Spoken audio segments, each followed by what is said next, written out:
Pro-Am B, please welcome, he partnered with Sam Khalifa and Lockie Monroe, Beckham McCann.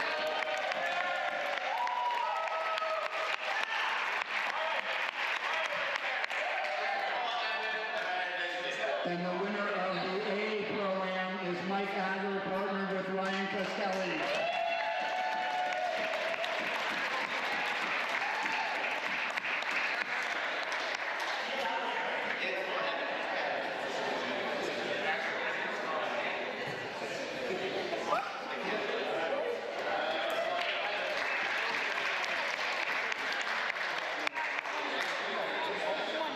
Okay, let me officially welcome you to the finals of the 2024 David C. Johnson Jr. Memorial Squash Tournament here at the Heights Casino. Our final today pits the number 2 seeds versus the number 3 seeds. And we have 3 previous Johnson champions who will be on the court. The first team today are the reigning North American Open champions. Seeded number 3 here, they played brilliantly so far, yet to lose a game, taking out Jeff Osborne and Matt Jensen, Clinton Liu and Jamie Haycox, and the number 1 seeds, Jim Bamber and Zach Alexander. The left wall player has an unbelievable racket, but yesterday he also showed that he can hit with extreme power. As a singles player, he won the interscholastic title at Deerfield, the intercollegiate title at Columbia, and he was the 2022 SDA Rookie of the Year. He's number 5 in the SDA rankings. Please welcome Sam Khalifa.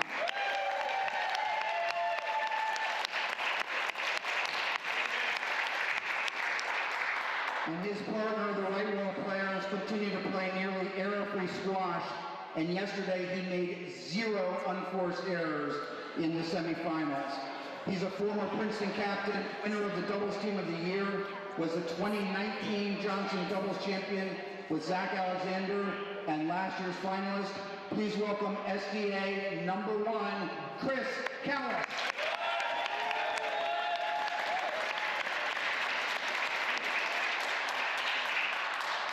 The next team are our number 2 seeds. They were our champions here 2 years ago. Their road to the finals has not been nearly so easy, fighting off 3 match balls in the first round against Chris Sackley and Elroy Leon, 15-14 in the 5th. Then they beat Ashley Davies and Tor Christofferson 3-1, and yesterday took out Adam Hughes and Greg MacArthur 3-1. They have played better in each successive round. The left wall player is quick and a strategic surgeon. He was undefeated for 12 years as World Racket Champion, and this is his 5th successive appearance in the Johnson Finals, winning 3 times with a chance for 4 today. Please welcome, representing Bermuda and New York's racket and tennis, number 2 in the SDA, James Stout.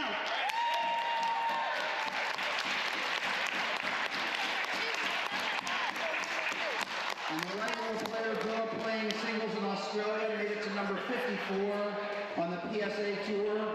He's a former number 1 on the SDA Tour. He was part of last year's SDA Team of the Year. I said yesterday that many say he is the most feared right wall player on tour, and when he pointed it out to Chris Callis, Callis yelled back that he agreed. Please welcome SDA number 4, Scott Arnold.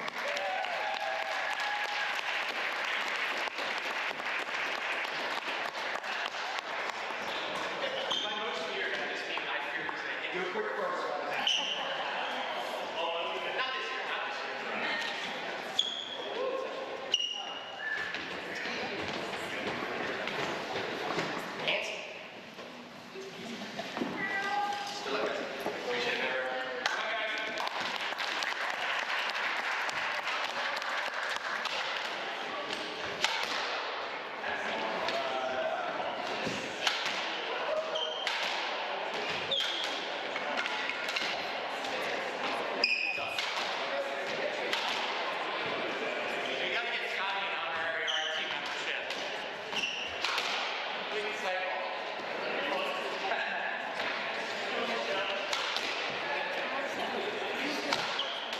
David C. Johnson Jr. Memorial Squash Tournament here at the Heights Casino in Brooklyn Heights.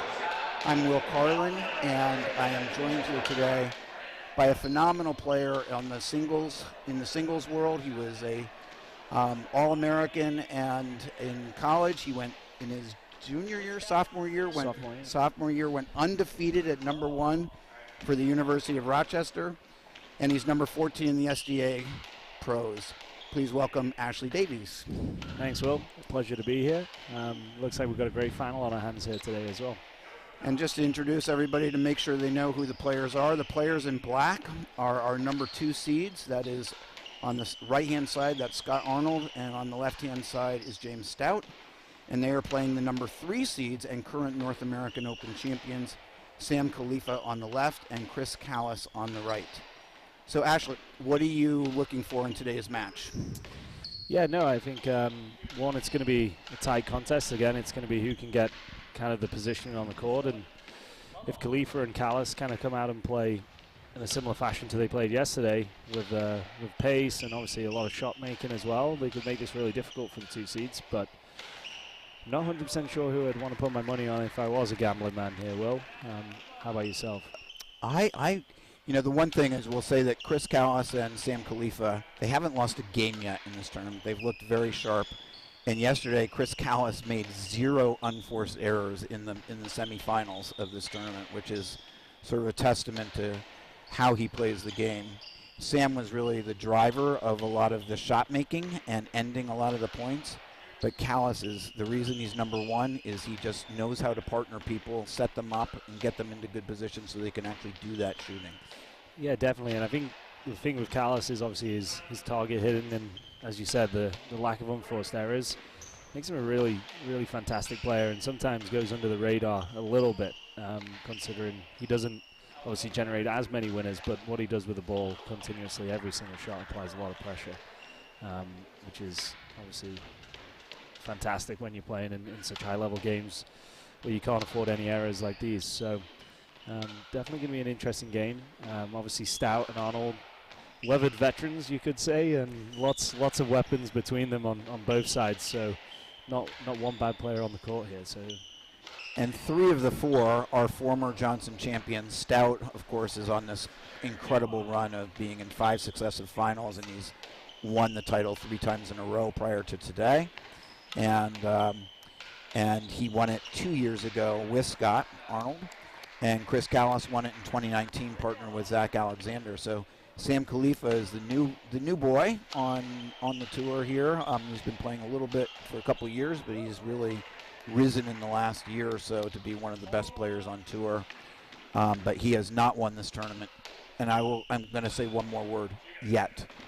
Because I think he is destined to win this title a few times. As he just showed there, obviously, just very, very casual, and there's been a lot of winners, obviously, in these first few points, but just kind of highlighting the level of skill that's out there today. And I think Khalifa is obviously fantastic talent, only been on the tour maybe just under 2 years now, and he seems to be getting better and better with every exposure to a level of this match. So if it's not today, I definitely know it will be in the future.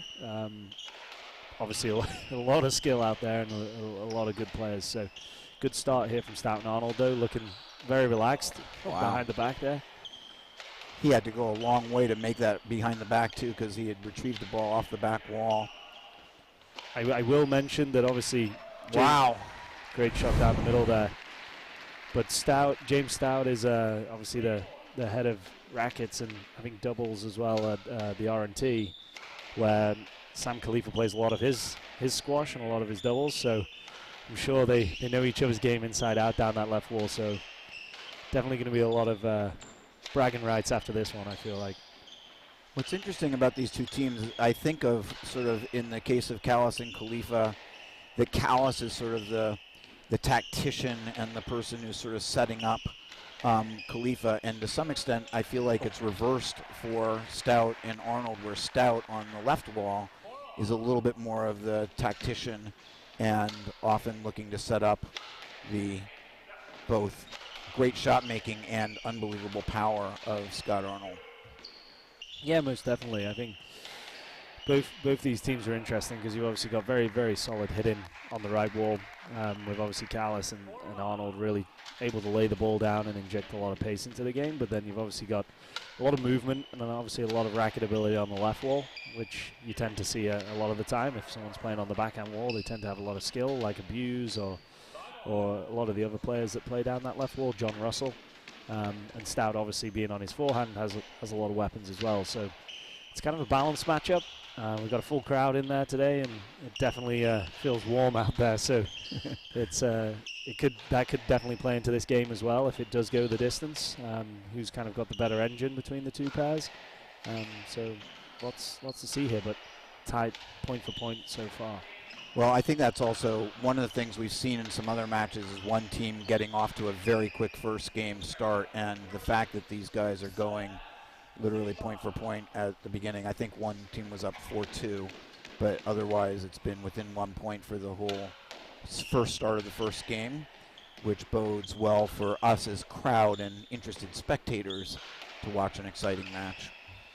Yeah, definitely both teams coming out as well, hitting good winners, looking confident, looking to be aggressive, and I guess that's exactly what you want here in a final with a full crowd is the rallies to be won, not lost, right? Again, oh wow, Stout showing his skills around that middle. Okay, so second 2-point lead here, and those feet that you're seeing are the lots and lots of children who are seated with their feet hanging over the court. They are above the outline, just so you know, and all of them in the front row are required to wear safety goggles just in case a ball does come up there. But it's been a Heights Casino tradition that we get the kids able to come see people who they are hoping to emulate in the future. And there have been a few people who have been sitting in those stands or those in that front row who have made it onto the court in the Johnson. So it's a great tradition. Yeah, no, and it's great to see. Oh, fantastic wow. winner there from Arnold. Casual, really. Just a nice 3-wall nick, and almost rolled it out. Yesterday, he had a couple of 3-walls where he blasted in there, but that one was really more touch. Yeah, he kind of flattened over the ball there and just kind of let the ball do the work. I always believe when you see a player hitting that sort of shot, you know they're comfortable.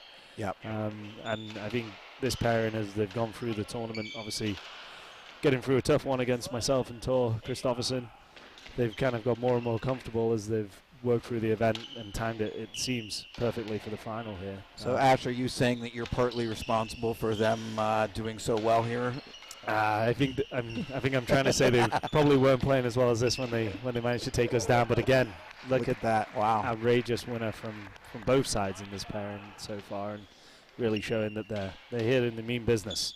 Well, one thing that's been clear is they as we've discussed previously, they had 3 match balls against them in the first round, and yet since then they've gotten better and better and better in each successive match. But they have not won a match 3-0. And so they've, even in the semifinals, which was definitely their best performance so far, they did have a little letdown. Yeah, and I think James Stout had a little bit of an injury from the start of the year, so I'm kind of not surprised to see him kind of working his way into this tournament. I feel like his movement and his hands and everything's getting a little bit better with every single match here. So, and I guess look at that shot. That's what you want, right? As a player, you don't want to play your best squash in the first round.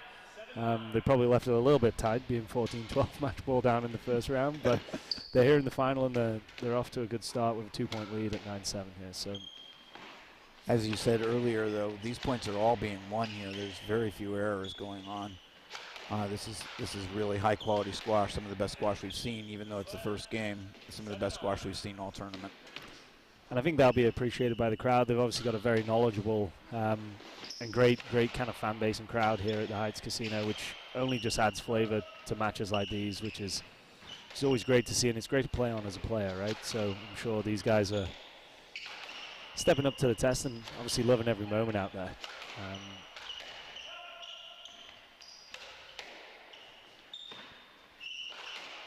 So 7-9, we are getting down just to make sure everybody knows the team in black are the team that's winning, 9-7. They are also the number 2 seeds, playing the number 3 seeds. And that gap is being closed. It was up to 3 points, it's now back down to 1. Interesting to see Khalifa out there looking to obviously work that ball into the front right. Obviously Scott being a very tall chap and great across the middle, sometimes the weakness for him is getting into that front right quickly, and obviously someone with such fantastic touches as Sam Khalifa, Wow, they can really look at that expose that. shot. He got a little bit of the back wall nick there that he put his hand up and apologized for to Chris Callis. So 2-point lead, first to 10 is Stout and Arnold.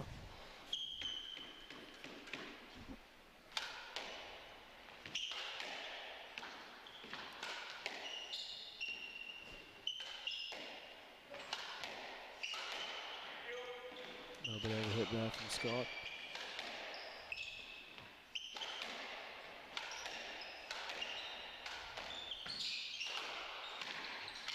Wow. Ooh, crikey.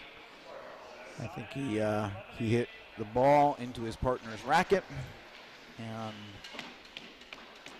that did not work out. So a 3-point lead for the number 2 seeds. And I think that was just kind of a result of obviously Sam looking to open up that front of the court, but obviously with James's pace onto the front, he's got to be careful when he takes him in there because he's going to hurt him, and that came from a little bit of pressure from a silly ball into the front. Good Nice coverage by both Khalifa and Callis off of some great shot making by Stout. Taking his space well there, Khalifa. He had success early on going down the middle, but Arnold and Stout have sort of seen that, and there's an error. Decisive 10. And I think that's probably a good way for these guys to play. Obviously, Stout bringing a lot of his winners around the front when he gets the right time, but looking to hit your targets. You know, if you're playing a shot player, make him hit them from tough positions and see if he can hit them, right? Ask him that question, and it looks like that's what the team in black here are trying to do. They're trying to put the ball in good areas. And kind of question how good can you put the ball away here? And they're off to a 13-8 start, and not really missing a beat here. Yeah, well, these are 2 great shots by Stout. He hit an overhead into that just rolled, and now he hit a reverse, and that's brought them to 6 game balls. And another sloppy error there from Khalifa, so getting frustrated. Wow, very interesting first game because it was point for point until about the 7s, and then all of a sudden, Stout and Arnold really ran away with the end of that game because I think it was 9-6, then 9-7, and after 9-7, 6-1 for Stout and Arnold. So they really won that game going away there. Yeah, and I think that's just kind of testimony to the level of Stout and Arnold, right? If you give them an inch, all of a sudden they can kind of run away with a game and really put you in a tough spot. And that's the first time we've kind of seen Khalifa and Callis actually get questioned and kind of pushed back. So it was a really good start there for Stout and Arnold. And that, of course, is the first game that Callis and Khalifa have lost in this tournament. Yeah. So, you know, one of the things that we thought we would see is Stout and Arnold getting better and better. Mm-hmm. And sure enough, they've ended the no games lost streak for Callis and Khalifa. Yeah, and I think they did it through being positive, right? I think each of them probably hit 4 or so winners each and kind of really took the game to them. And like I said, they put the ball in good spots and asked the question from difficult positions. So I think Callis and Khalifa will definitely come back into this, but they're going to have to really up the level and rethink because they haven't been down yet, as you said. So interesting game. How important, Ash, do you think the first game is in something like this? Is this one where you sort of acknowledge it, put it in the bank, and then move on, or is it something that can really affect the momentum of the match? It's a good question. I think when you get to this level, I think if you're both such good teams and with such good weaponry like these guys, I think going 1-love down in a tight game, not the end of the world, right? Not the end. I think going down 2-love in a game like this and trying to come back into it is tricky. So I think obviously Callis and Khalifa will know that, and they'll come out, and I think they'll have a very good start here. But I don't think it's the end of the world for those guys. 1-love down, not too bad, but 2-love. So in a sense, that means that for Callis and Khalifa, this game takes on extra importance here. I think if they're going to try and win this match, I think getting this level here, it's not obviously out of scope that they can't come back from 2-love down, but you're playing against a team that has obviously won this tournament before. They've got so much skill and experience between them. I think giving them a 2-love lead would really make it a difficult day in the office for these guys. So, and I think they're back on court and about to get going again here. So again, the team in black, number 2 seeds, and won the tournament here 2 years ago as a team. They are now leading in the finals, 1-0. They are playing the number 3 seeds, Chris Callis and Sam Khalifa, who are in the white and have their names very conveniently on the back. And we have just said that, well, Ash has just said that this game in particular is super important for Team White. So we will see whether they can get off to a fast start here and try and change the course of the match. That's a beautiful lob by Stout, giving him time to get back in position. And when Stout starts getting onto the ball in the front early and easy, and oh wow, wowzers! You don't normally think of Scott Arnold as being quite that swift of foot, but not only did he get up there, but he also hit a beautiful shot. A little roll corner to win that point. Yeah, you can tell the team in black here really feeling themselves out there, looking to be very positive as soon as they get the opportunity. And as I was going to say just before, Stout, when he's getting onto that ball and he's got that little break in his swing. Oh. Sorry to keep interrupting you, Ash, but there's good stuff going on here. Oh, there we go. Nice shot by Callis. Okay, finish your thought. Yeah, I think when Stout's getting onto the ball and he's got that little break in his swing and he can hold and kind of show all 4 corners of the court, that's making Khalifa a little bit uncomfortable out there and taking him out of his comfort zone. He's one of the best players on that left wall when he can get that racket up and kind of show a load of options. And really make the court big for whoever he's playing. One thing that I think both of these teams do really exceptionally well is they understand the importance of getting the ball past their opponents, and they lift, even on this court that has a beam, as we've talked about, they lift the ball up to get it over their opponents quite a bit. Another great shot by Arnold there. Yeah, and I think that's a great point, Will. I think even though it is difficult conditions to get the ball over with the lack of room above the out-of-court line, they're still finding angles. They're breaking the ball on each other. They're making sure that their opponents, where they can, are hitting that ball off the back wall or near the door because they understand the importance of being in front, especially with the weapons that are all at the end of everyone's rackets here. That's going to be a lap.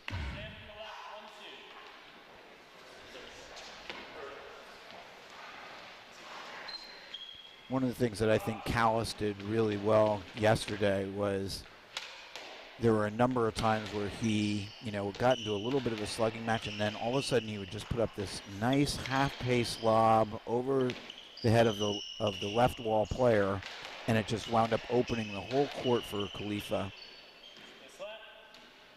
And that's what I mean by some of the setups is it doesn't look sort of like a really involved setup, but the ability to do that at the right time to open up the court really is one of the reasons why he's so good at setting up his opponents. Most definitely. Obviously the awareness and the target hitting.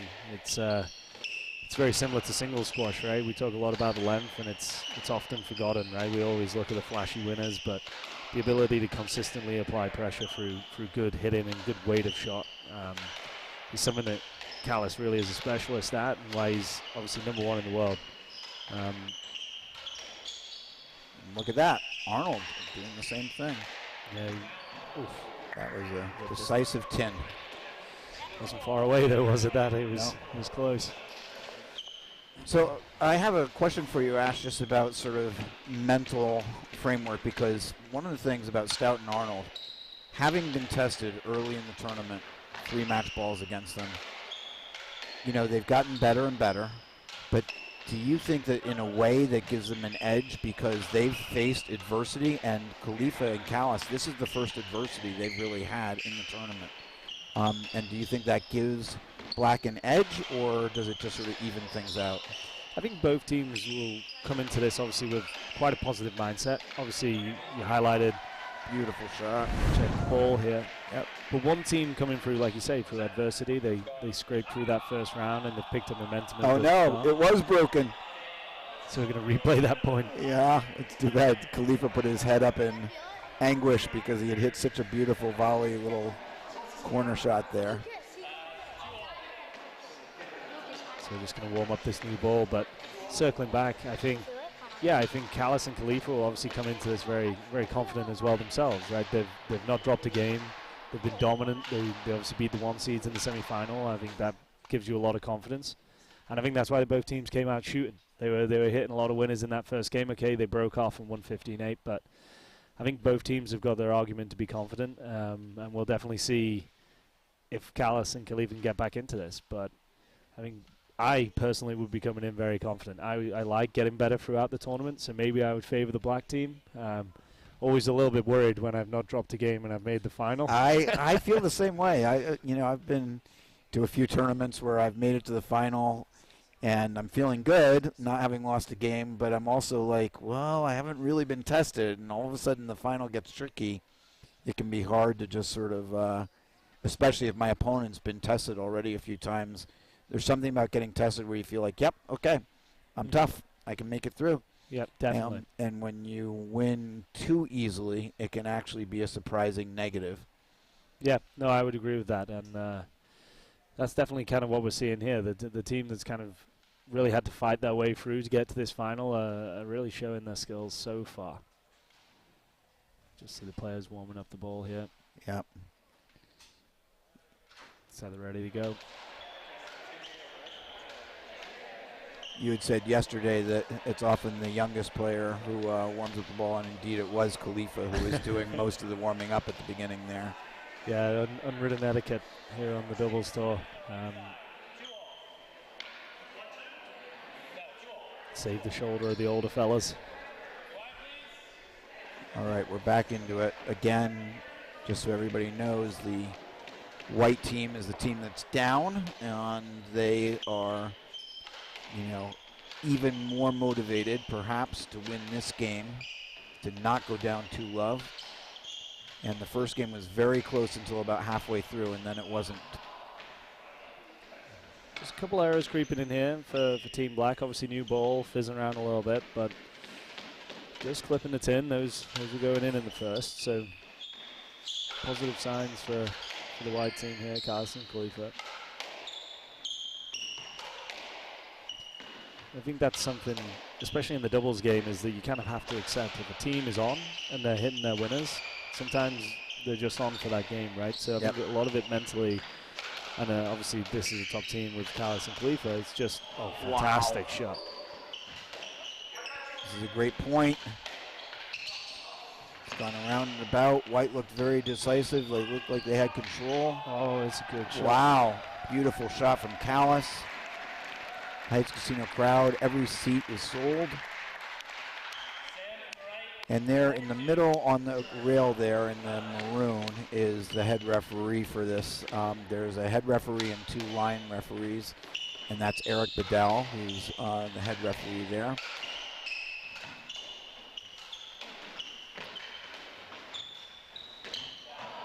And I believe that the 2 line referees are Dylan Patterson and Lockie Monroe.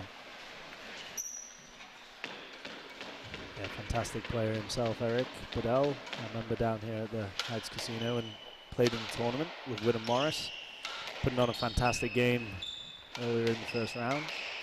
And they both are people who at one point in their lives had their feet hanging over the back of the court watching the Johnson. Another great shot by Khalifa. That's a shot that he's been hitting well all week. That sort of cross court into the, and he's hit it both with his backhand and his forehand, but going short into that front right corner. He really gets a nice little short swing and just guides that ball in there, which really keeps it up the court and makes it difficult for players to get up and obviously. That's going to be a let there. Yep. So you had said that White needed to win this game. They've now opened a good early lead to get this match back to even. Not done yet, though. They've got to keep holding it through here.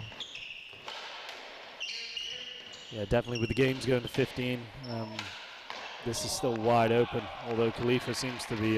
he's starting to feel it. He's starting to fist pump every point here.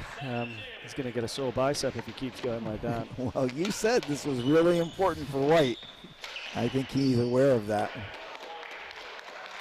Khalifa obviously being a fantastic collegiate player as well. He knows the big moments. He knows knows kind of how to come through those tough moments as a singles player, and obviously that's just continuously translating the more and more he plays his doubles here. Ooh. Oh, wow. Behind the back. I don't think that was going to be up. I think that's going to be point to Callis and Khalifa. Looks like they're going to play let here. I think, right?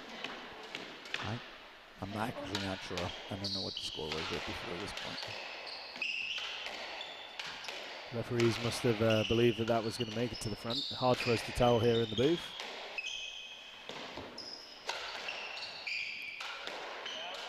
Yep.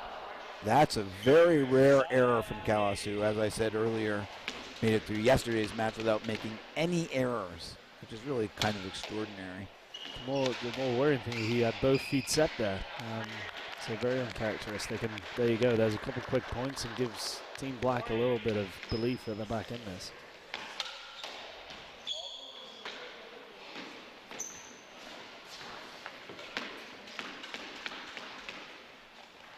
Stout and Arnold, they've had a couple of points where they've not been there. That's another quick error there. Will. Yep. I mean, geez. There's back-to-back errors there from Callis.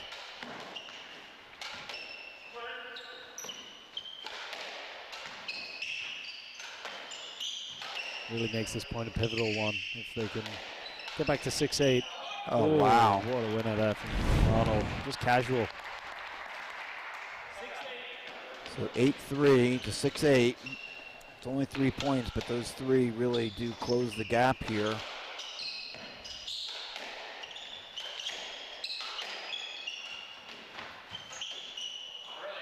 Oh, that's a beautiful lob. Has to play it off the back wall. They're really putting some good work into Khalifa here. They're kind of getting in behind him and then really working him into that front left as well.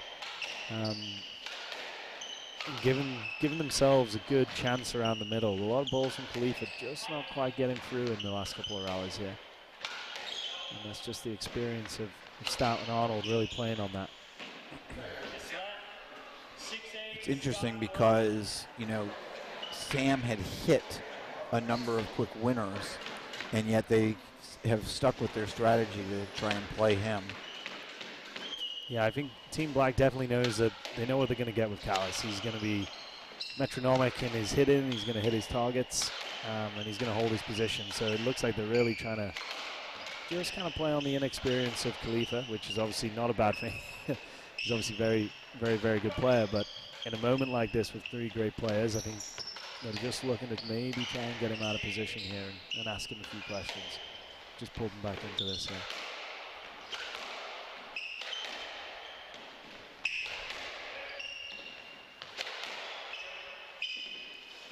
This is a full-paced rally. Again, see Khalifa coming right into the back corner to play his shot. A number of times he's actually, that's a beauty by Callis. Great hands, great technique, balanced feet. Doesn't get much better than that. A number of times that Khalifa has had to go to the back wall and either come around on it, or actually even he's now played the ball off the back wall, I think 3 or 4 times. Lifting again there, just getting him moving towards that back wall. Both players in Black obviously realizing they can't afford to give openings around the middle to Khalifa. But that's an absolute head off there from Stout. Be kicking himself with that one. Yep. They've been closing the gap, but now it's a 4-point again gap.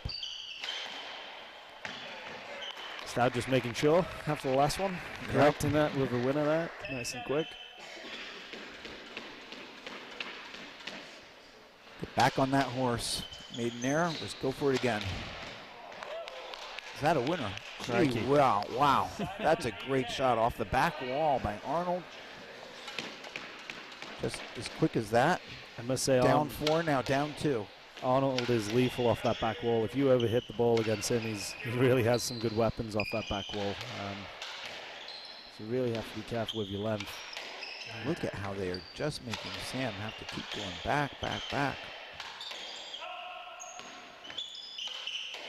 One thing I'll give the listeners some perspective at home, James Stout is the most competitive man on the tour.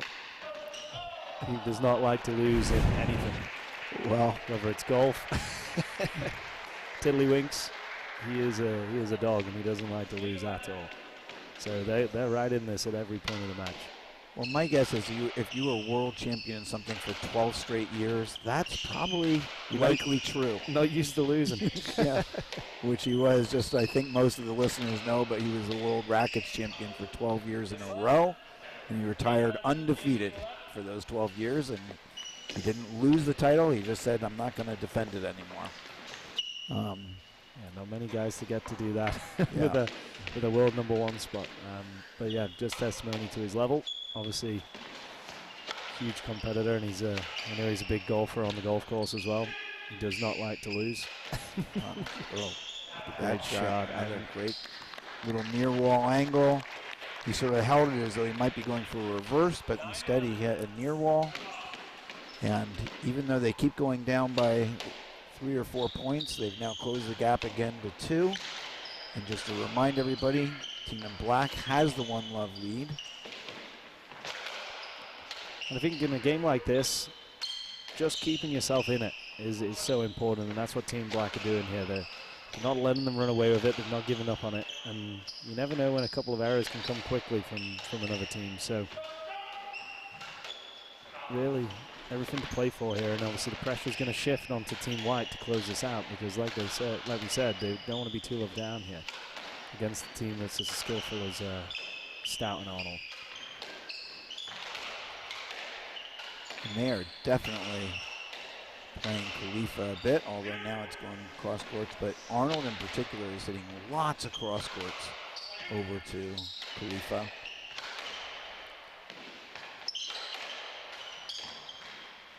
Stout speed. There it is. Oh, Callis said it was down. Let's see what the decision is here. It was definitely in the nick, but yep, looks like it was called down. So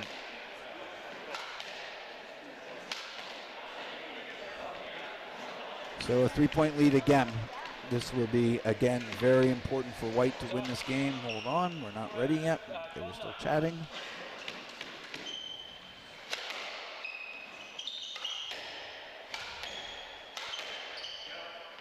This is where it gets really to the nitty-gritty of the game here. Yeah, huge point in this second game here. If you can sneak a 13-9 lead, you've got to feel comfortable, but 12-10, all to play for.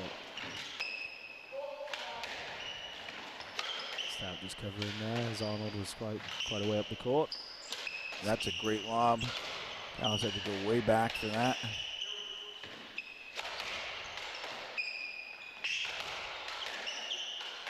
Fast-paced rally. Good angle, putting on the door. Ooh. Oh, and an error by Arnold. I think that's the difference this game, just a few errors. So it's the 13-9 that you talked about, where now they've got to start to feel pretty good, but you still got to close it out.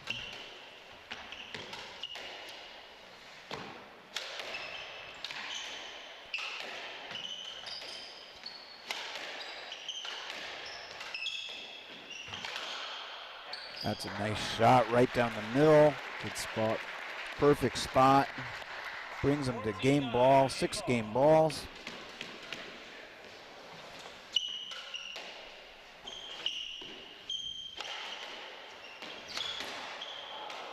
It's a little cheap there.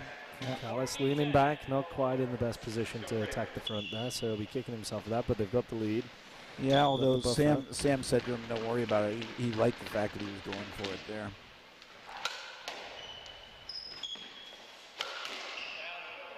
And there it is. It's good.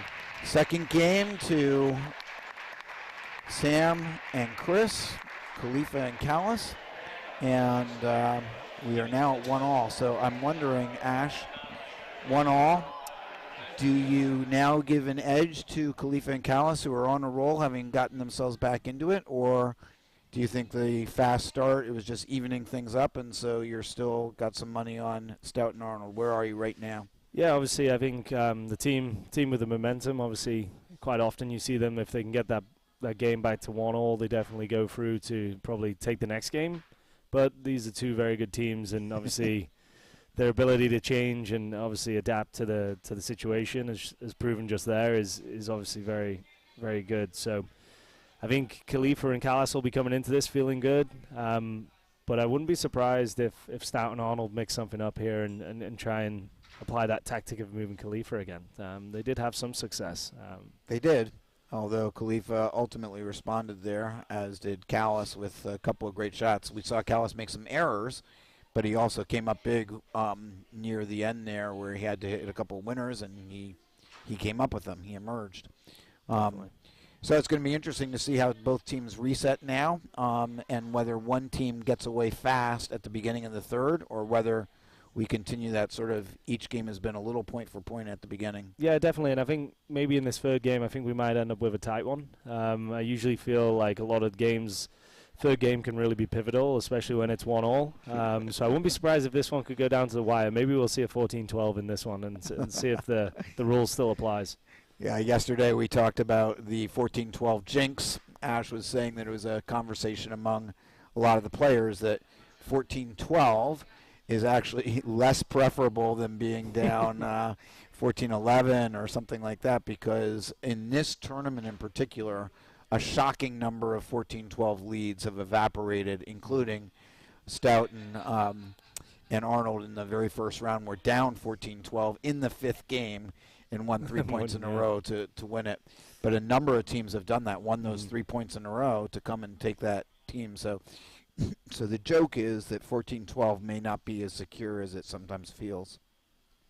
Yeah, I definitely think this one will go to the wire. I don't think either team's going to break away. Both of them knowing how important getting 2-1 up here is going to be. So, okay, you heard it here first. That's Ash call. Is predicting all the way to the end of this third game. And it's going to be hit on a winner, not an error. Oh, wow, okay. There you go. Top 10. The crystal ball is out. I didn't see you shining that there over there, but okay, I'm glad to know it's working.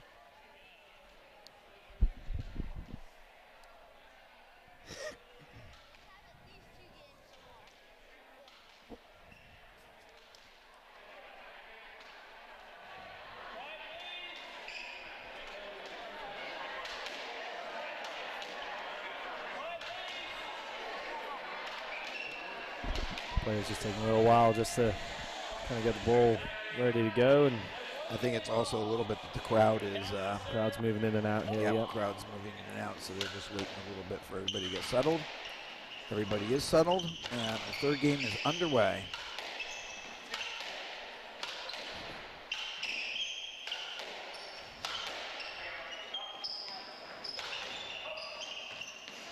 That's a nice shot.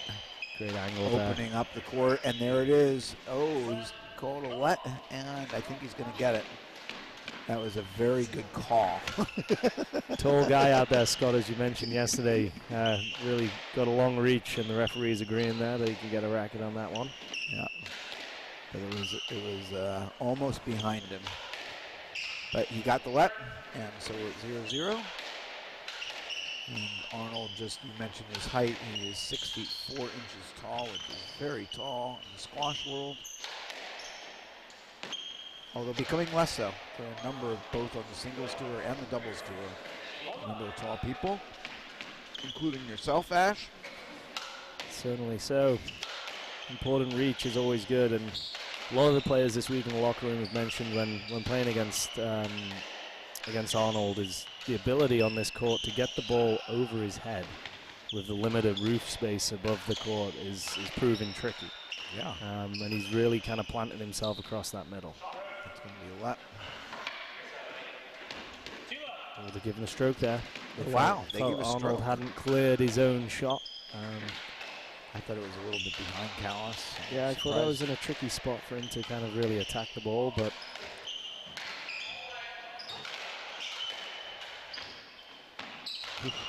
full 360 by Callis because Khalifa played it. a cheap error there from Scott. Just trying to force it a little bit under pressure.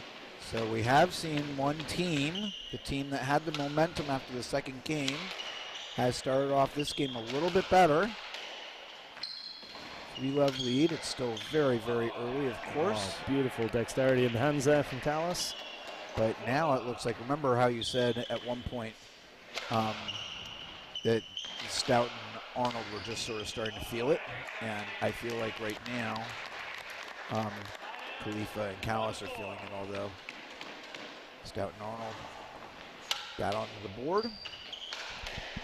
Yeah, it looked like there was some venom on that one from Stout. Almost a little bit frustrated that they got 4-love down quickly here. Well, the 4-love lead means nothing because Ash Davis has predicted that this will be a very, very tight game going down to the bitter wire. Oh, Scott taking a divot with that one behind his back. Great skill. Oh, wow. Stout really letting the follow-through go here. Look at that. Oof. Boom, all the way above his head. Is that shoulder like a okay? Rafael Nadal follow-through right there. Really letting go. Great to see. Often Stout is obviously referred to as being a fantastic mover, fantastic touch player, but he's definitely got a cannon in there as well.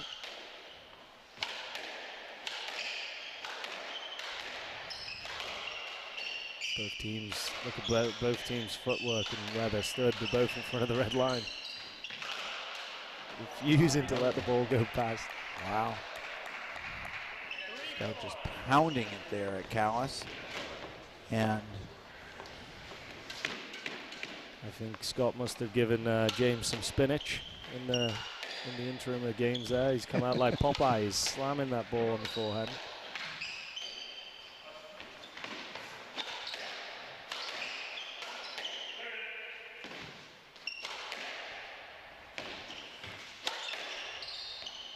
Great to see these guys playing such free-flowing squash as well. Very little interference, showing kind of the level of the movement that all four players have out there. Well, the 4-love lead is now gone. We're back on track for the tight third game here. And now the momentum seems to be potentially with Team in Black, who are Stout and Arnold, the number 2 seeds, playing the number 3 seeds, Sam Khalifa and Chris Callis. And we're at 1-all, 4-all.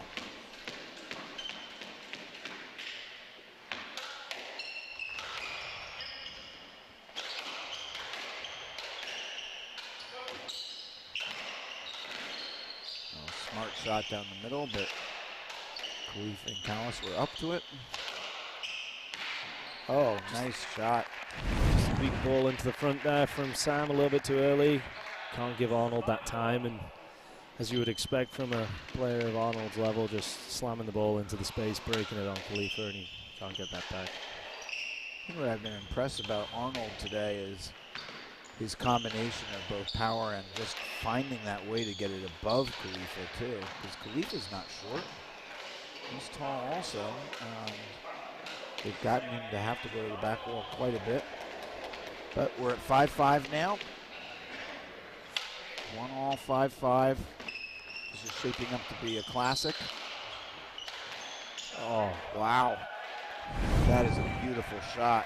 Just absolutely ending the point on a reverse corner. Just Arnold couldn't get up to. Leaning back a little bit there, Callis, as well. Taking a bit of a risk, but executing perfectly. Starts letting his cannon go again. Really having some heat here, the guys are.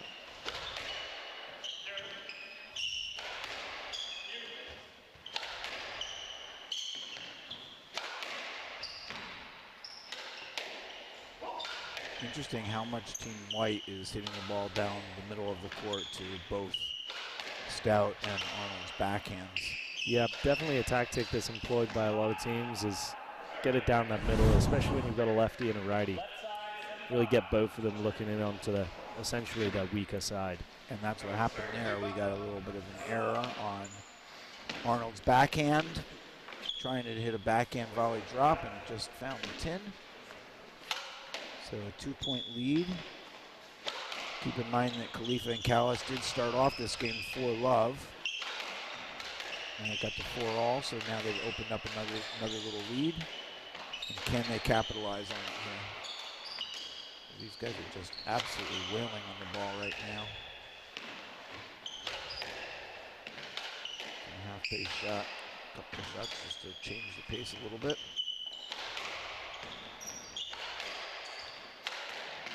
Oh, wow.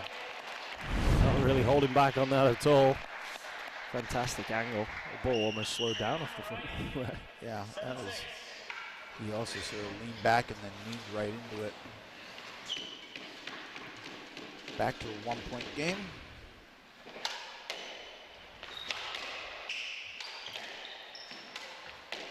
Working the line there, Stout. This middle section is where often a big lead is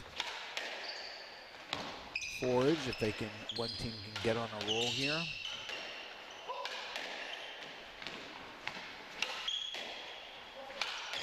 But definitely trying to starve Callis at the ball. That's clear tactic. Wow, beautiful shot and combination. Watch this, just an absolute power ball, but the reason that was set up was because he got Arnold to have to go up to retrieve his drop shot, and that opened up that part of the court and allowed him to slam it into the diagonal behind Scott so that even Stout couldn't get there. And Stout is very fast, but still couldn't get there to cover that one. Yeah, and I think the biggest thing to kind of appreciate here is Khalifa adding the kind of the pace to his That game could be here. a stroke there. Yep, it's going to be a stroke.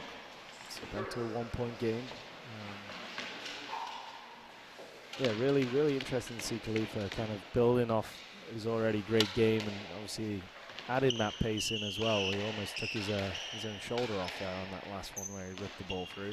Well, we really saw that yesterday where, and I asked him about it after the match and said, you know, was this part of your game plan? He said, nope, not really. It just sort of emerged, but he was pounding the ball yesterday and he's doing it again today. Yeah, really good to see him really let go on that ball. And it, again, Look at that combination. Power, and then that's the opposite of what he did before where he hit the short shot and then set up the power shot. Here he used the power shot to set up the short ball. A nice, beautiful reverse corner. yeah, and it kind of, again, it lengthens the court for him and his partners, because when you can threaten so short up the court, Another great shot. Rip the ball through to the back, you're really lengthening out that court. Making it very tricky here as they get a little bit of a lead going in towards the latter stage of this game. And Khalifa and Callis are the first to get to 10 here. I had a teacher in prep school named Edwin Reed who had done a study of lots of singles matches that were played to 15 in those days. And he found that when a person got to 5, they were something like, I think, 63% more likely to win the game. And when they got to 10, it was actually something stunning, like 82% likely to win the game. So he put a huge emphasis on us as players to get to 5 first and then get to 10 first in order to be able to have a better chance of closing out the game. So getting to 10 first for Khalifa and Callis, it's a good move. And they open it up to 11-7, but that shot by Arnold there, beautiful shot. Just a little bit of chat between Stout and Arnold there. Sure, they're just regrouping and confirming on the tactic for the latter stage of this game here, knowing and sensing how important getting 2-1 up is.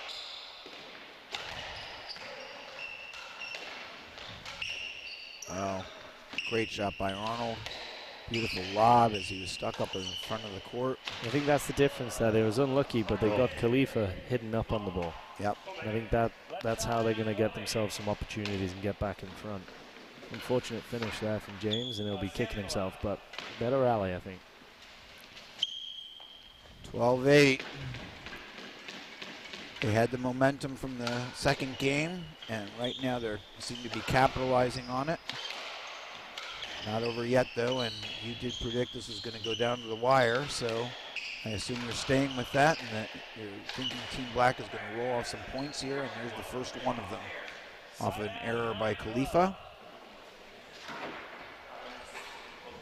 Yeah, I wouldn't expect any errors here from Team Black. If that was myself, I would be wanting to apply pressure through hitting good targets, waiting for the perfect moment to take the ball in, like that one there. Nice lob. A little space here for Arnold. Callis is hanging tough there, but nice stop by Stout. Yep, and they just They got Khalifa way up front, trapped him up front, and then just blasted the ball at his feet, and he just couldn't quite get back. He was trying to move back at the same time the ball was coming to him. He might have done better just to hold a position and try and deal with it, which is something that Callis does so well. Both players going after that one. Ooh. Stout recovering well there. That's a little bit of a ball set up there. Lucky bounce there. Good hands from both teams here. Big point, big point. Good angle. Oh, that's a silly shot there from Khalifa. Really silly shot. Crossing them, yep. Even though Callis sort of made the error, it was really set up by that a little bit careless shot by Sam on the shot before in that rally. So it's now down to a 1-point game, and your prediction of it being tight in this third game is looking very good. We've had some big leads, but they've all been erased throughout this game. Sounded a really good final that. Both teams playing great stuff.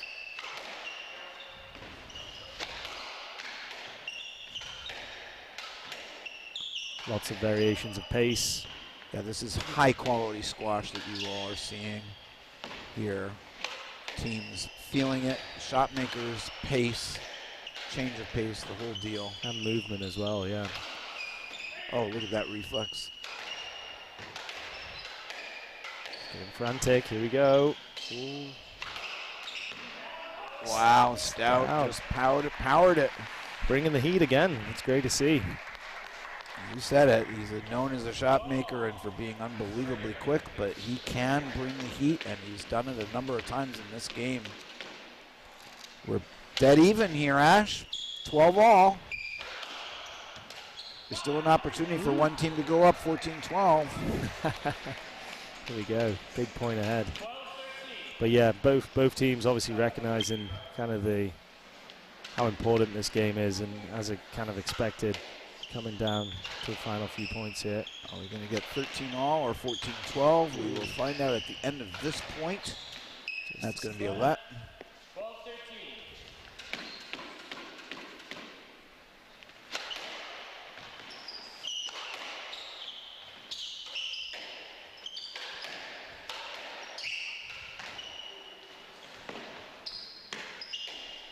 Let's reset that.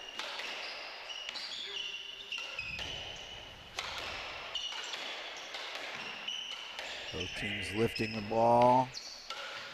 A little less emphasis on power in this point. A little more emphasis on shot making. I think he asked for a let there, I believe.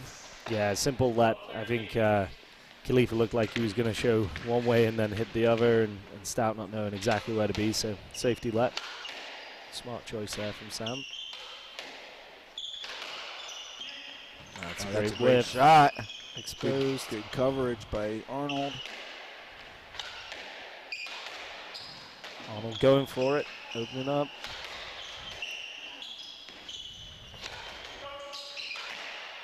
Oh, wow. The reverse three-wall nick. Had to hit the nick as well. Callis was right there. So that's a shot that, you know, I've seen Arnold do it in practice. I've seen him do it a lot. He's obviously going for that shot. It's not a lucky shot. He's going for that three-wall nick there. Brave, but though, a reverse three-wall nick is just, it's not what people really think of from that position. And really nicely done. So we're at 13 all. No 14-12 this game, Ash. We love to see that. We don't want to see any more heartbreak on the 14-12s. Question is, is it going to be hit? Is it going to be won on a winner? Yeah, your crystal ball is looking quite clear so far. Great lift there. Reset in the play.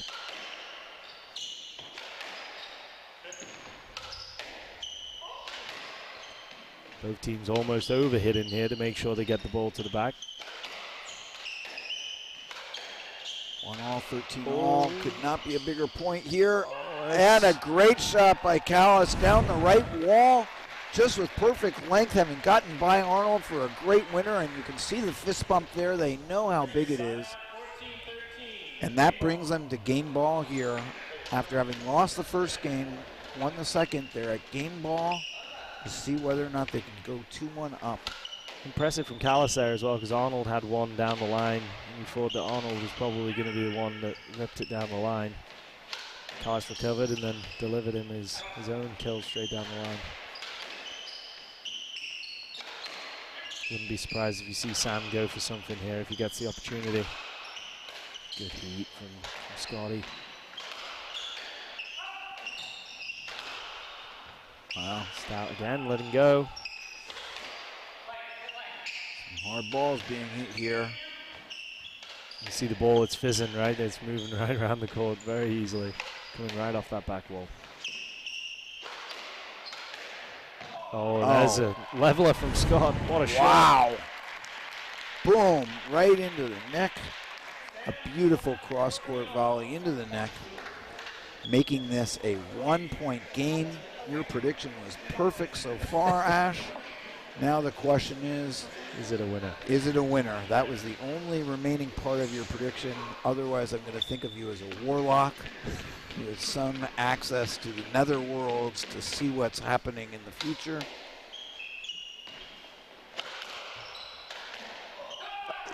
And then look at your prediction. That was an outright winner by Callis. What a way to end the point. Oh, he's saying it was down. Oh, that replay looked like it was down. Well, unfortunately, we only get one shot at the replay, so we can't look at it again. And there's a lot of conversation going on here. I thought it looked like a winner. Oh, maybe we do have it again. Oh, it looked like it was down to me. Scotty was closest, and he saw it pretty clearly. But Callis is one of the fairest players out there. I don't think he would try and take anything if he didn't believe. So are we going to play let? I think we're going to play let, which is probably the fairest thing to do. Yep. Obviously, Team Black were absolutely adamant. Yeah, but you saw Callis's reaction. He thought he had nailed that winner. I mean, so. And I don't believe Callis. Based on reactions, you know, everybody. I don't think anybody's putting on a reaction there. I think Callis thought he had the winner, and both Stout and Arnold thought it was down, and we can't tell on the replay. I know you say you think it looked down. I thought it looked good, but there we go. It's a hard one to call, and the referees have said the same, and we're going to replay the point here. Probably fair decision all around. Although it would have made my prediction. Yeah, I was giving you credit. I hope you heard me. I was giving you credit for. I thought it was ending on a winner. But 14-all, everybody. 1-all, 14-all. Cannot be a bigger point than this. Interesting headspace after thinking you've just won the third game, the pivotal third game, to have to replay the point. So both teams need to reset. Team Black probably feeling like they've got 9 lives. Oh, wow.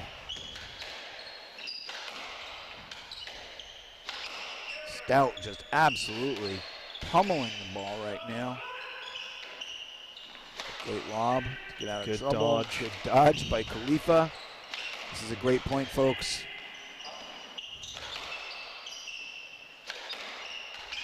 Down the middle. Open it up. Trouble. Oh, good, nice. Good leave there teammate. from Stout. And we're going to play let again here. Showing his experience there, because a lot of players, including myself, would have probably taken a swing at that and probably framed it into the roof. So knowing that his partner was there was a great dodge. Lots of experience showing it there. All right, this will be the third time we played this point. One time we thought the point was over. That was clearly a let. Here we are, 14-all still. 1-all, 14-all.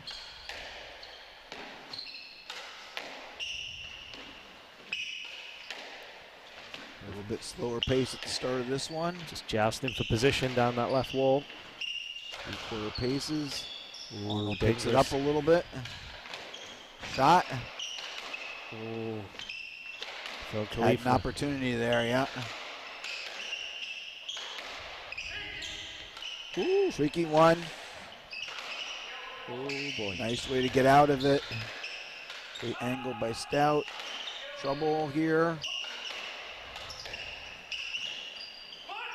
Nice lob by Callis. For the opening. Ooh, trouble down the middle, and the good coverage by Arnold, and we're going to play again. We'll have a fourth crack of the whip here. Wow. Everybody's anxiety levels up. The crowd. Will and Ash. Really getting a treat out there. These guys are putting on a show for these guys. All right, 14-all. Fourth time we're playing this point. We just crossed over the 60-minute mark as well here.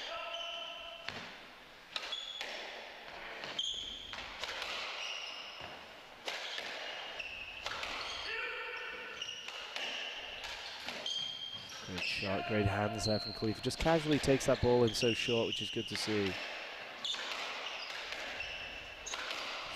Stout's got to watch his head there with that follow-through of Khalifa. I know. Take each of his heads off. Just pounding the ball. Ooh. Scott looking for a cheap one there. I don't think he's going to get it. Just a simple let. A little bit of traffic. And that will be one thing your crystal ball did not say is that we would play this deciding point 5 times. We're just waiting for the winner.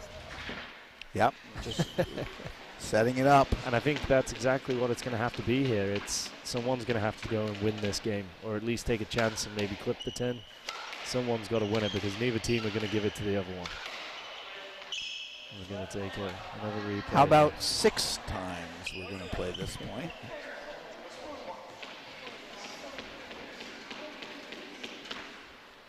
Definitely feel whoever can clinch this game is going to have a lot of momentum going into this last, given both teams have given absolutely everything here. Are you saying whoever wins this point wins the match? I think that could be the prediction. Obviously very hard to lose this one in a tight one. Good get from Stout. Oof. Setting this point up. Nice get by Arnold. Oh, fantastic retrieval. Great coverage. Oh, and we're going to play it a 7th time. My God. We cannot. This point is just crazy. 7 times at 14-all. Can you believe it? Wow.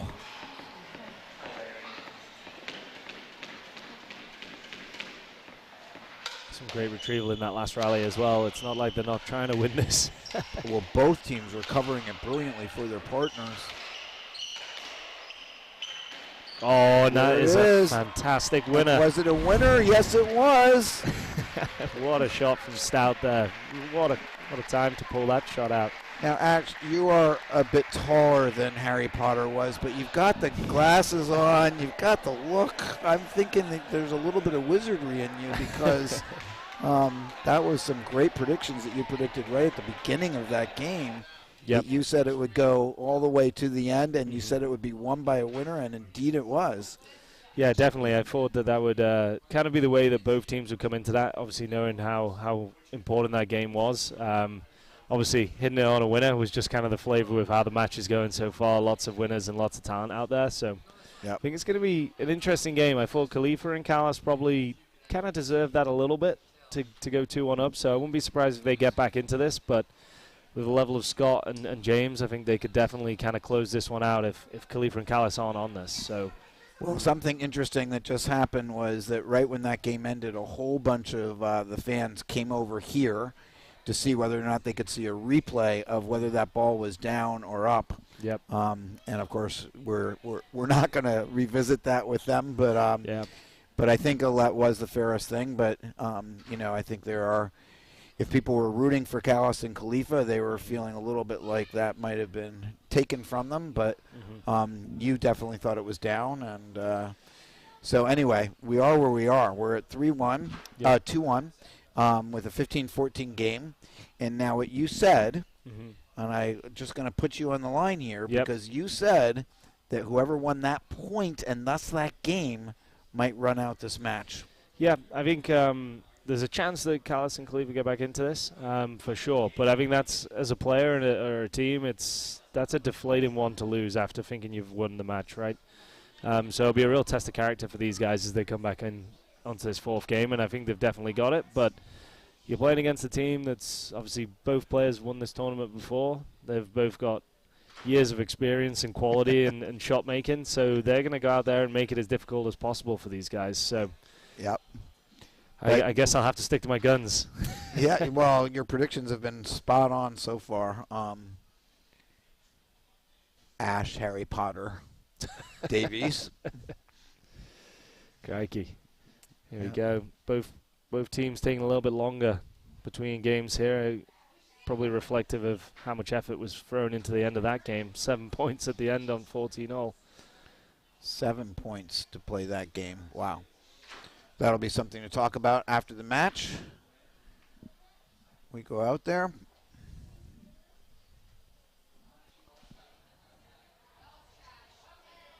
And just to remind everybody, at the end of this match, there will be a little award ceremony, and we will get to hear from players.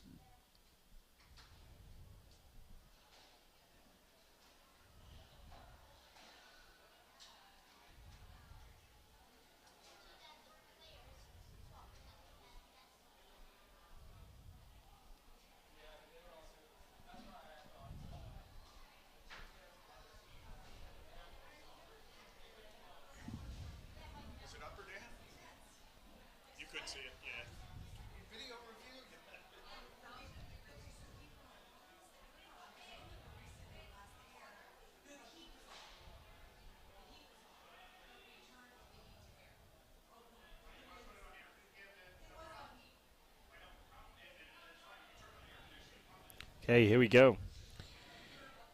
Going to the fourth game.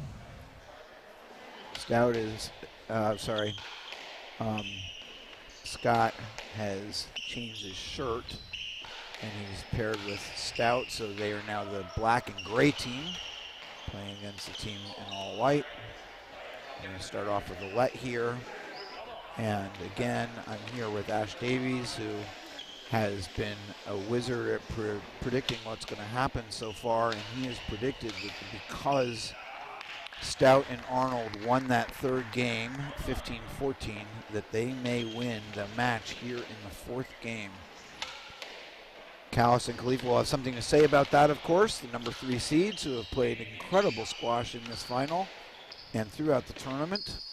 The only 2 games they have lost have been the 2 games in this final. And Stout and Arnold are the slightly favored team, being the number 2 seeds. But it's really slight because all 4 players here are very close in the rankings. In fact, it's 1, 2, 4, and 6 are on the court right now. And I think 6 is soon to change to go up that order as well, if he keeps obviously winning the North American Open, Sam Khalifa. And obviously in another final here, I think he'll be knocking on the door of the top 5, top 4 very shortly in the next couple of sets of rankings that come out. He's definitely playing to that level. Yep.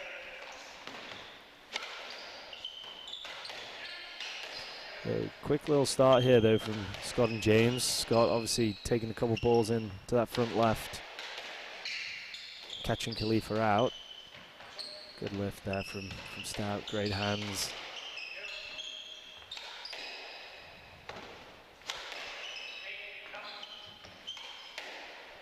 Callis just calling off Khalifa on that one. That's the first time we've seen that.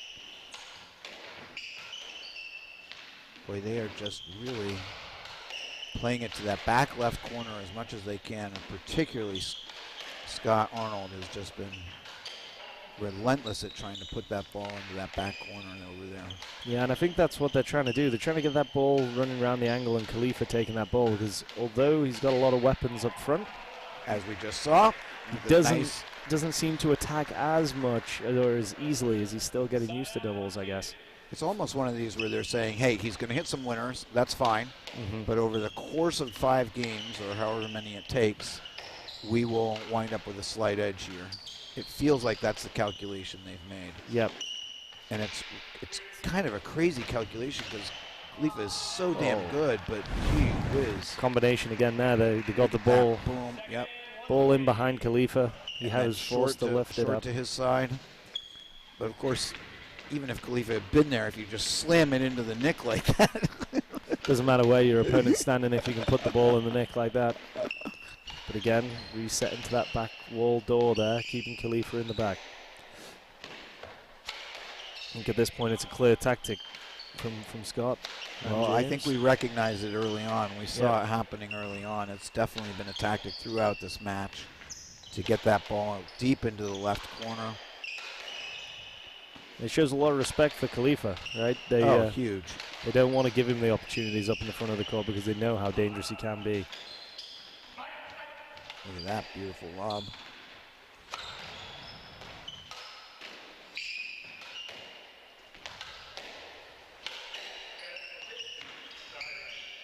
Just a little bit late movement there from Callis. Didn't know which side he was going to go, so simple that. Yep.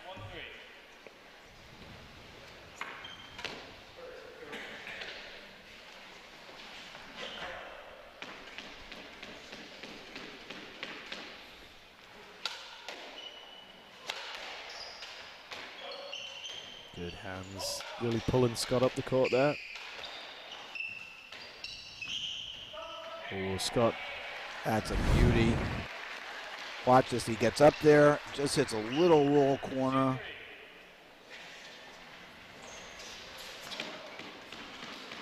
Just far enough away that Stout couldn't get it, and Arnold was just a little bit too far back. A little bit heavy, yeah, a little bit flat-footed there, Arnold.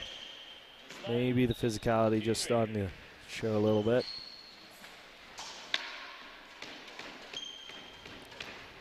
These guys all look, nobody looks exhausted. The person who's probably done the most running is Khalifa, and he still looks just fine, thank you very much. Lean as a bean. He should be in good shape. He plays squash at the R&T pretty much 3 times a day, I've heard. He's always there trying to get a game, always playing with anyone he can.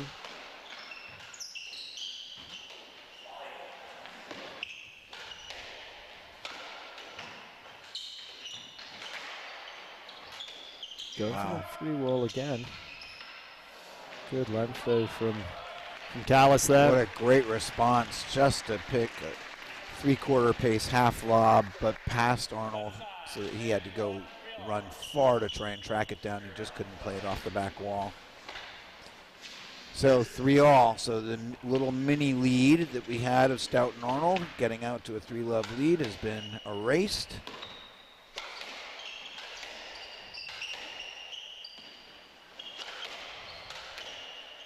I don't think anyone's going to run away with this game.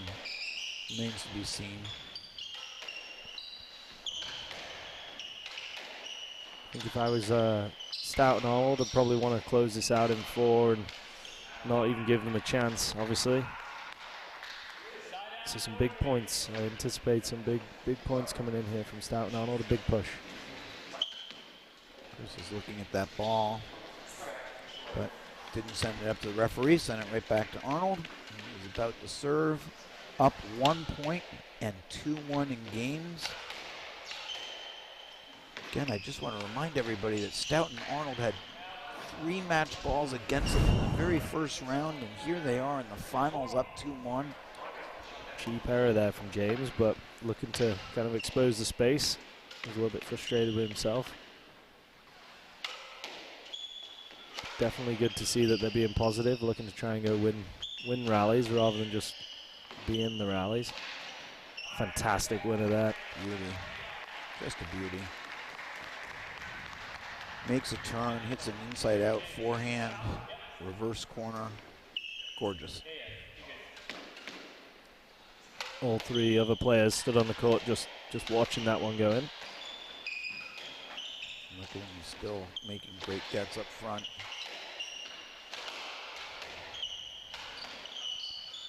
Good hands onto That early. shot. Khalifa a little bit frustrated there. Yep, you can see it because he understands what they're doing. I think he's aware of what's happening, that they're really trying to send him to the back and then go short to his side. And he's responded beautifully throughout the day with a lot of winners, but it is taking its toll, and it is giving them incremental advantages, which have capitalized into 2-1 lead, just barely, 15-14, and now up 6-4 for Stout and Arnold in this fourth game. Khalifa again going to have to go to the back wall. That's a good response. Stout having to cover there for Scott. Maybe he's starting to slow down a little bit. Oh, that's a fantastic winner off the back wall. Off the back wall, reverse, just absolutely beautiful. Shot there as well, it kind of comes across the kneecaps of your opponent, so it kind of stops you moving forward. And Callis was pretty far up too. It was just too good a shot. Oh. And now what a response. Very cute. I mean, can't hit much better than that. To be fair though, that cross court was not, it was out wide in the open, so right almost on his racket, but still a beautiful execution to end that point. That's going to be a let. Stout and Arnold up 2 points. In this fourth game, they have a 2-1 lead. They are the number 2 seeds playing the number 3 seeds. And of course they are the 2022 champions here. And Stout, of course, has won it 3 times in a row with 3 different partners. This time he will be going back if he and Arnold pull it off. This will be the first time he's won it for a second time with one of those 3 partners. So the ball being called down there from Khalifa, taking us to 8-5. Very fair. Referees have probably a sigh of relief there because they had a very difficult decision on their hands to give away a stroke on Stout if it was deemed good. And Scott, wow, they're giving him a lot of opportunities on that forehand middle, and it might be, as you say, Will, this is just starting to grind on Khalifa. All this pressure is under. Leaving the ball loose there on Scott's racket 3 or 4 times this game. It's delivered 3 or 4 winners. And the momentum here, you said that it looked, oh my goodness. That is another winner, and Stout and Arnold have made it to 10 first, which ups their winning percentage likelihood a lot. This is what you said was going to happen.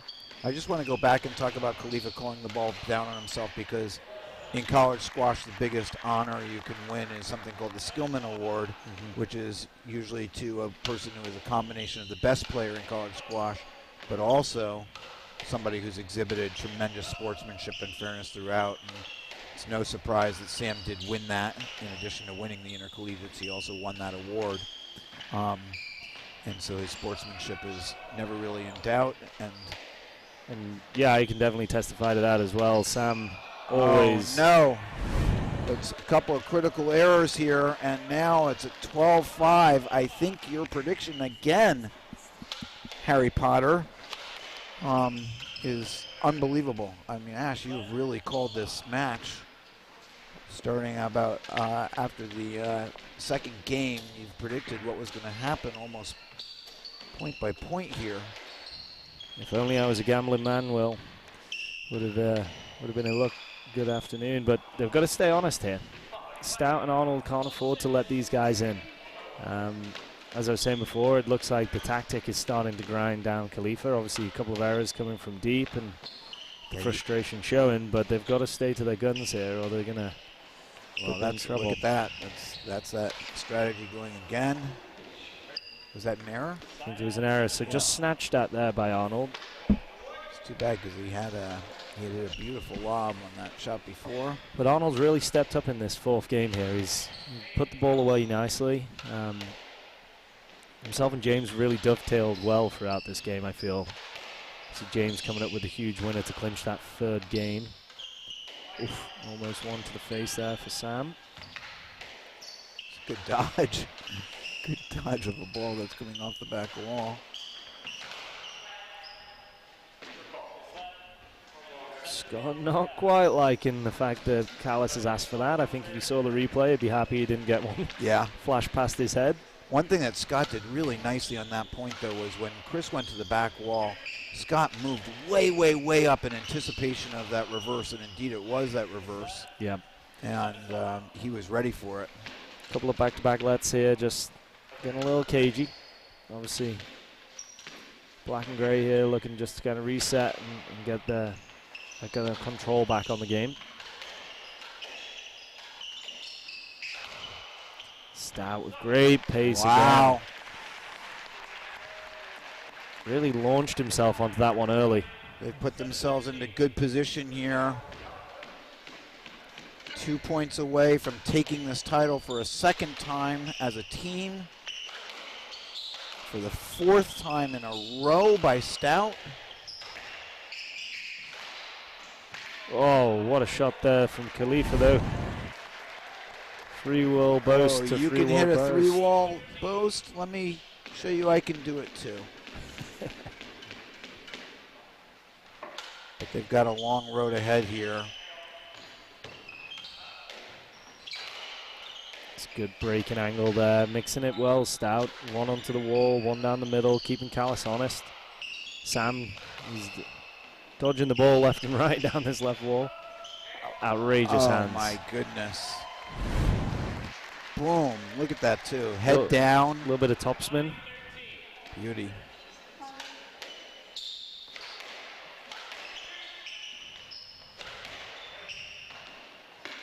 Opting to take that forehand there, keeping it on the forehand side. 13-9 is not quite as decisive as it looked a few moments ago. A couple more and you start to question yourself, you know. Put one straight into his back of his left leg there. Yep. Just a little love tap there from Callis. All players smiling, no harm done.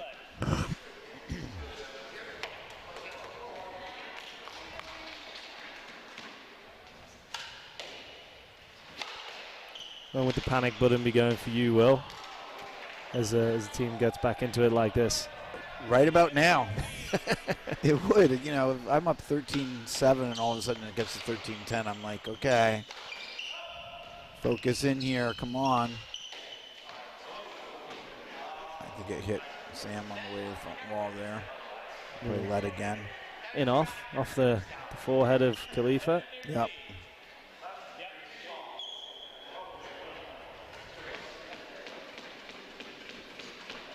Not retaliatory for Callis having hit Arnold, I do not think. Just more a reflection that things are tense now, as it looked like one team was poised to put it away. The other team is making a comeback. Ooh, opening here. If Callis and Khalifa win this point, tensions are going to get very high. Scotty struggling to get in. There it is. Look at that, 13-11. Couldn't get those big flippers out the way. And another fist pump from Khalifa. I think it was 13-7. Yep, string of 4 points here. Some good shot making, and some gutsy rallies. Some good calculated risk from Team White here. So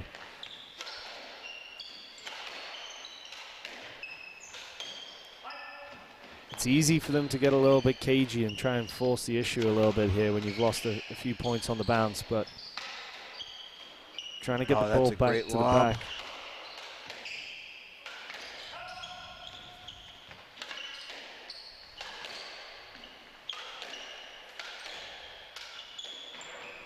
Opening. Ooh, good lift. Callis doing some miles now. Everybody making sure to stay in it.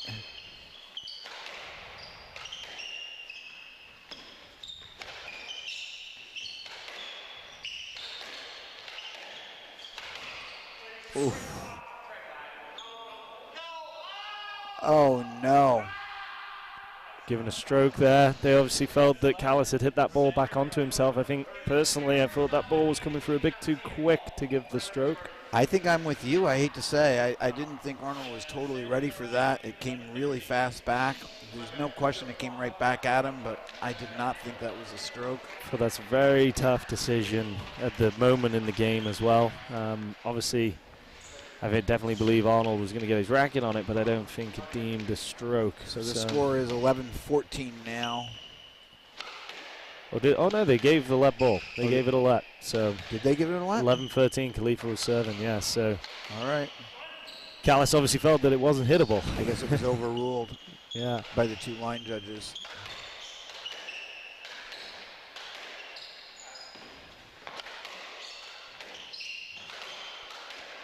Of course, we can't hear the referee's calls. We're really just going by the reaction of the players. Nice Philadelphia.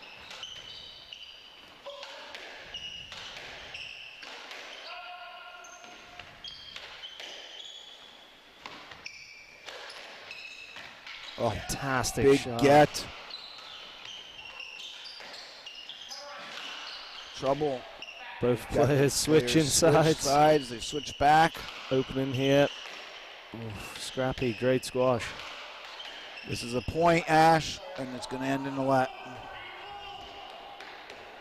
Smart step in there from Stout. Stop Khalifa pulling the trigger there. Both teams getting heated, just showing what's on the line here. Yep, although Stout just gave Khalifa a little friendly pat there. So, all right. Well, we played 15-14 7 times in the 3rd game. We've now played this 3 times. 11-13, and you want to know if tensions had gotten high. Ash, I think I said at 13-10, my pulse would have been beating faster. I think all 4 of these guys' pulses are beating fast now. Great final, though. Really high-level squash here. Oh, nice shot. Way to shot. All right, 14-11. They've avoided the 14-12, although that's not forever, unless they can win this point and win the title right here. And just to remind you, there will be a trophy ceremony, so if you are online, you will get to hear from some of the players and hear a couple of other things. So we ask that you stay with us if you can at the end of this match, if it ends here.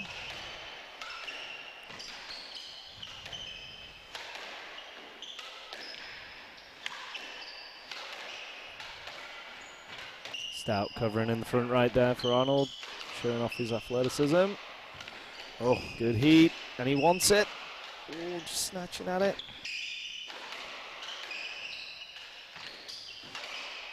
Trouble, nice coverage, nice get by Khalifa. This is a great point, folks. Scotty getting all back court for this point, one. all 4 players involved in this point.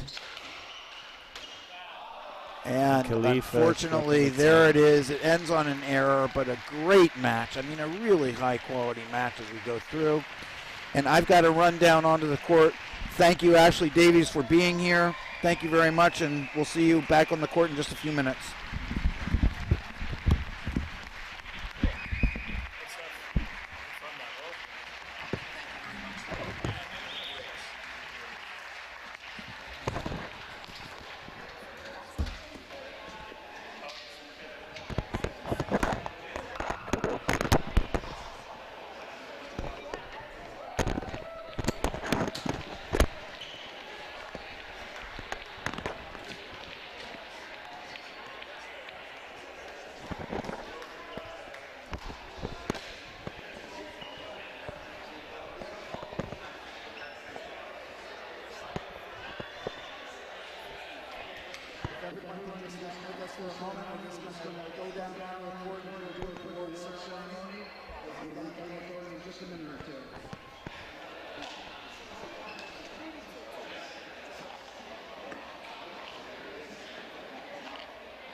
So first, I just want to thank a few people that I want to thank here. So first, Grace Carr. You guys don't know her name, but she has been the producer of SDA TV, the thing that you've been watching, and I'd like to acknowledge her, and if you all could give her just a quick round.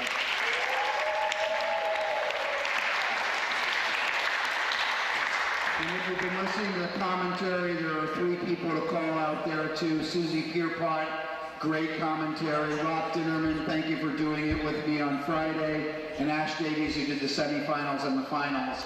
Great co-commentary.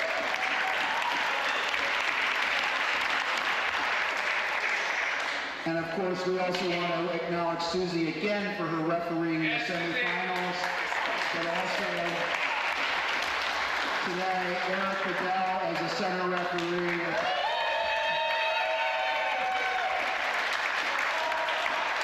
With Dylan Patterson and Rocky Monroe as the sideline referees.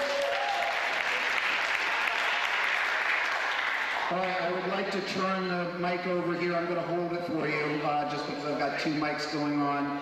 To Justin Lundstrom, who is the Heights Casino Club president. Thanks, everybody. Awesome weekend. Fantastic match. Power, skill, movement, strategy, great sportsmanship. Really appreciate it, guys. It was an awesome fun.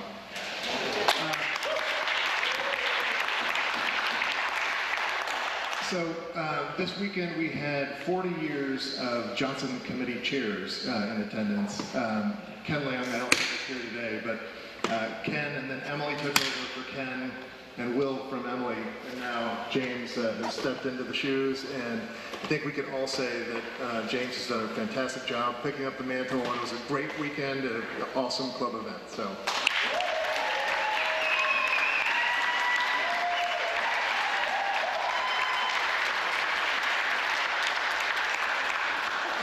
Thank you to Jim, to Lockie and the pro staff, and to the players, and most of all to the patrons for making this event what it is every year. It's been super fun for me personally, again, and I'll throw it over to you. Thank you. And now, co-tournament director, James Roberts. I get the easy part, which is just to thank all of you once again for sponsoring this tournament and buying tickets and turning up, being the loudest crowd, the best crowd in double squash in the world. Thank you. And I honestly believe the players when they say that that's true, and like, I think it is. You guys are amazing. And I need to correct one thing that I forgot to do last year, which is to thank Will Carlin for being here and for being like the best MC in any sport and the best commentator. You're the best, man. Thank you so much for being here. Thank you very much. Now, let me go to not only one of the players in the tournament, but of course the head of squash here, Jim Bamber.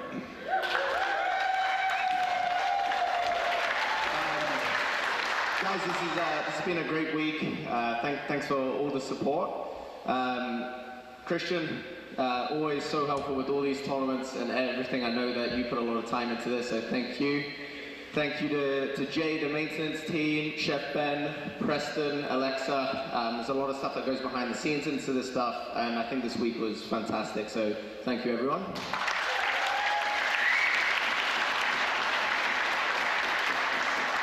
I mentioned this on Friday. This club really came together to get behind Zach and Jess, and you guys have been so generous. At the start of the week, we said we would give a racket to the highest donation. So if I can get Emma McCann up here, thank you so much.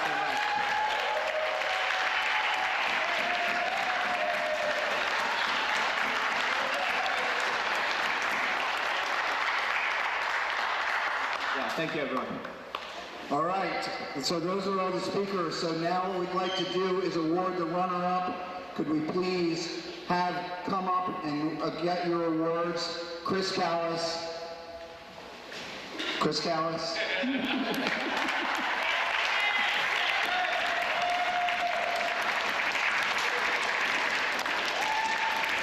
Sam Khalifa.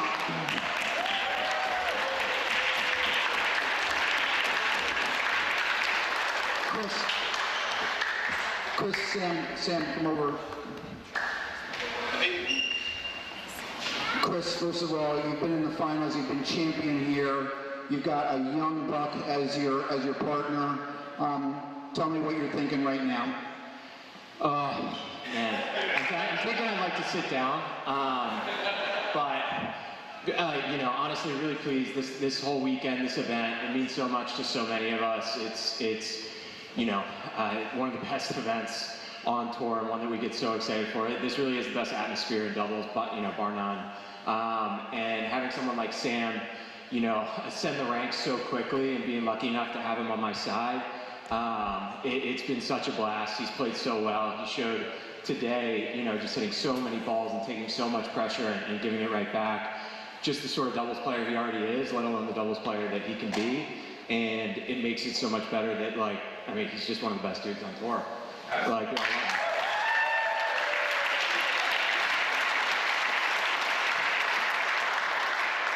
That's Chris Collis, the #1 player on tour.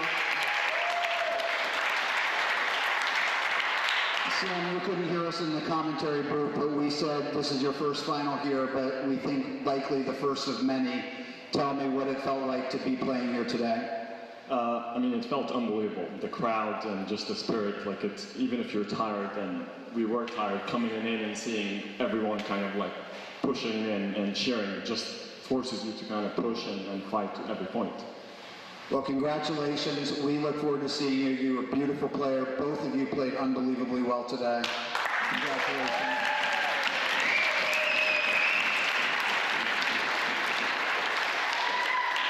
And to our champions first, Scott Arnold.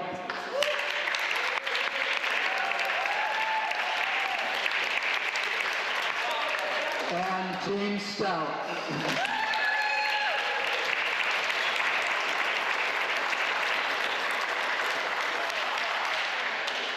Scott, come on over. You're moving slowly. You were sitting down there. You did some work today. How do you feel? I'm very tired. I mean, I know it doesn't look like it with my supreme speed and athleticism and agility out there, but I do get quite tired when I'm playing against guys like that who move the ball front to back so well and have such good ball control. So yeah, I'm very glad it's over. Can I just ask, you know, facing 3 match balls in the first round and then winning the title, I mean, what a weekend. Yeah, I mean, 14-12 down on Thursday, this was a long way off for sure. But it was one of those ones where I knew if we got through that, then we would definitely get better. And we definitely did. I think we played a lot better every round. We played really well yesterday and then obviously had to play really well again today. And so, I mean, it's not guaranteed to happen, but we're very thankful that it did. We're obviously, James loves this court, I really like this court. So I think it was just a case of kind of getting our feet under us and getting back into the groove of it. And then once we did, we kind of took off. Well, before I hear from James, you know, you guys won it 2 years ago, and then he went and won it with somebody else last year. Are you, what are your thoughts right now? Well, in James' defence, I abandoned him last year to go to a mate's bachelor party in Florida. And at least he won it, so I didn't feel like I completely let him down, but I'm glad he brought me back. And he is obviously the common thread over the last 4 years, but I'm glad we've done it twice now, and hopefully we can have another crack next year. Congratulations, Scott.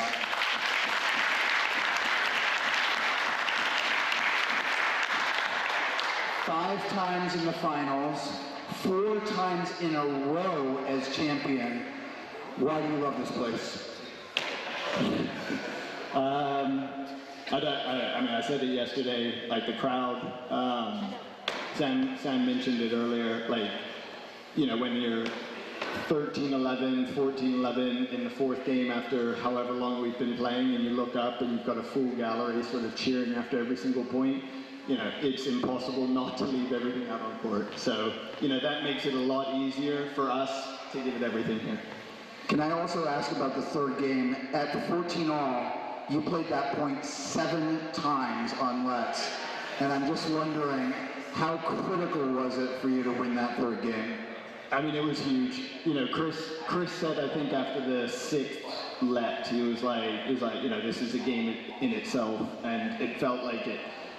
You know, we all knew just how important it was. You know, to sneak that really gave us that little burst to come out in the 4th, and you know, fortunately we got a lead and we held on to it. So that was huge. Well, congratulations. You guys got better throughout the tournament and saved your best for last. You guys truly are the 2024 Davidson Johnson Jr. Memorial Champion. Scout Arnold and Green Scout.